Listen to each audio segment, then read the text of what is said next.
खामोश होकर देखिए।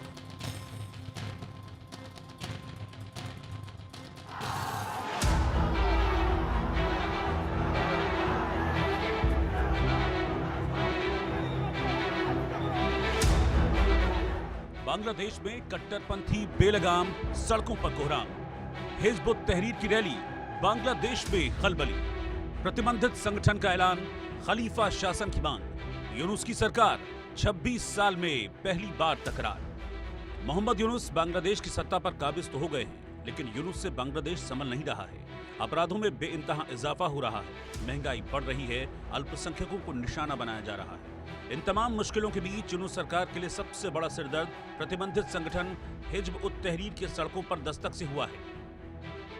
ऐसी रिपोर्ट्स हैं कि बांग्लादेश में प्रतिबंधित रेडिकल इस्लामिस्ट संगठन हिज़्ब उत तहरीर ने एक रैली की है और जाहिर है कि ये इस बात को स्पष्ट रूप से दर्शाता है कि मोहम्मद यूनुस के नेतृत्व की ये जो अंतरिम सरकार है वो प्रतिबंधित अतिवादी आतंकी संगठनों पर लगाम लगाने में पूरी तरीके से नाकाम साबित हो रही है।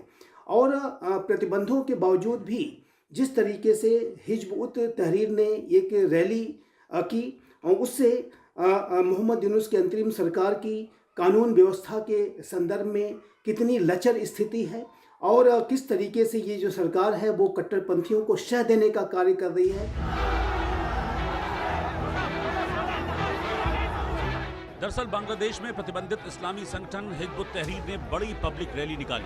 शुक्रवार को जुमे की नमाज के बाद ढाका में हिज़्ब के हजारों लोग और कार्यकर्ता बैतुल मुकर्रम मस्जिद पर जमा हुए। इसके बाद इन लोगों ने इस्लामी खलीफा शासन के लिए मार्च निकाला।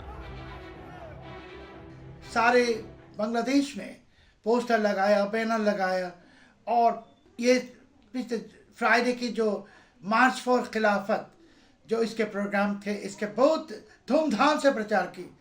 सरकार की तरफ से कोई भी एक्शन नहीं लिया गया। अभी हिज़्ब उत तहरीर फिर से वापस आया और हिज़्ब उत तहरीर वापस आने से कई दिन पहले इंग्लैंड से हिज़्ब उत तहरीर के एक शीर्ष नेता ढाका में आए और मोहम्मद यूनुस के जो छात्र हैं इन्होंने मुलाकात की। मोहम्मद यूनुस के प्रेस सेक्रेटरी शफीकुल आलम से मुलाकात की और ढाका के कहीं न्यूज़पेपर के एडिटर जो जंगी जिहादियों को सपोर्ट करता है उससे भी मुलाकात की। ये बहुत ही भयंकर एक साइन है।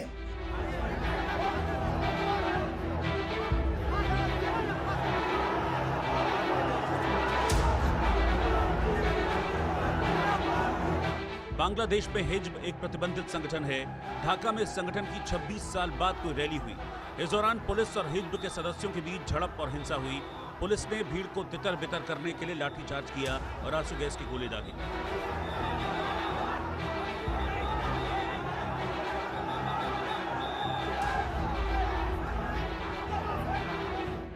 प्रतिबंधित कट्टरपंथी इस्लामी संगठन हिज़्ब उत तहरीर की 2009 के बाद ये पहली खुली रैली थी।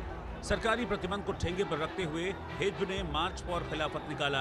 आखिरकार जिस हिज़्ब उत तहरीर की रैली से बांग्लादेश की अंतरिम यूनुस सरकार बेचैन है, वो संगठन है क्या?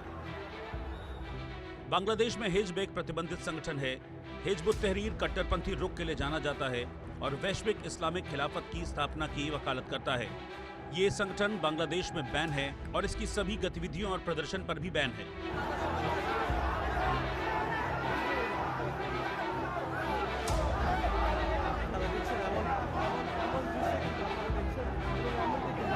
सड़कों पर हजारों की संख्या में खुलेआम प्रतिबंधित संगठन हिज़्ब उत तहरीर की रैली होती है। बांग्लादेश में मौजूदा स्थिति बयां करने के लिए ये काफी है। साथ ही कट्टरपंथियों के सामने ये यूनुस की लाचारी भी दिखाती है। जिस तरह से बांग्लादेश में माहौल बिगड़ रहा है और यूनुस सरकार नाकाम है, उससे तो यही लगता है कि वो दिन दूर नहीं जब बांग्लादेश में कट्टरपंथियों का कब्जा हो जाए और बांग्लादेश एक इस्लामिक मुल्क बन जाए। Bureau report, India news.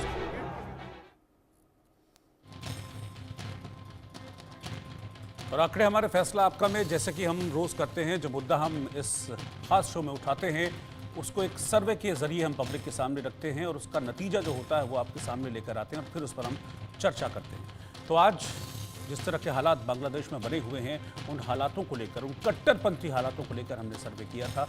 इसका पहला सवाल अब मैं आपके सामने लेकर आ रहा हूं। सवाल यह था कि ढाका में 26 साल के बाद प्रतिबंधित संगठन हिजबुत तहरीर ने खुलेआम रैली कर क्या बांग्लादेश में कट्टरपंथी बेलगाम हो गए, ये इस बात का संकेत है। 81% लोगों ने कहा हाँ, ये इसी बात का संकेत है कि जो पिछले 26 सालों में कुछ नहीं कर पाया, शेख हसीना के जाने के बाद एकदम देखिए राजधानी में इस तरह का प्रोटेस्ट कर रहा है। 7% लोगों ने कहा कि नहीं, ऐसी कोई बात नहीं है, और 12% लोगों ने इस पर कोई भी जवाब नहीं दिया। इसके बाद सर्वे का अगला सवाल क्या था वो मैं आपके सामने रखता हूं कि शेख हसीना के देश छोड़ने के बाद बांग्लादेश में कट्टरपंथी इस्लामी समूहों को ज्यादा छूट मिल रही है, ज्यादा ताकत मिल रही है। 88% लोगों ने हाँ में जवाब दिया, 12% लोगों ने कहा नहीं, ऐसा कुछ भी नहीं है, और मैक्सिमम मेजॉरिटी पीपल इस बात को मान रहे हैं कि जब से शेख हसीना ने देश छोड़ा है उसके बाद से जो कट्टरपंथ है, जो एक वक्त पर शेख हसीना के वक्त तक कोने में दुबका हुआ, छुपा हुआ पड़ा था, वो अब खुलकर सामने आ रहा है और चैलेंज कर रहा है, बता रहा है कि देखो मैं हूँ, और कट्टरपंथ की इस तरह की हरकतें अब चलती रहेंगी बांग्लादेश में। मेरे साथ 3 खास मेहमान इस वक्त जुड़े हुए हैं। ब्रिगेडियर रिटायर्ड विनोद दत्ता साहब डिफेंस एक्सपर्ट हैं, वो इस वक्त साथ में हैं। अरविंद सिंह तेजावती विदेश मामलों के जानकार हैं, वो इस वक्त साथ में हैं। और प्रशांत कुमार शील जी जो कि शिक्षाविद हैं और राजनीतिक विश्लेषक भी हैं, बांग्लादेश ढाका से इस वक्त मेरे साथ जुड़ रहे हैं। आप तीनों का मैं बहुत बहुत स्वागत करता हूँ। पहले प्रशांता जी, मैं आप ही के पास आना चाह रहा हूँ। जिस तरह की चीज़ें ये हो रही हैं बांग्लादेश में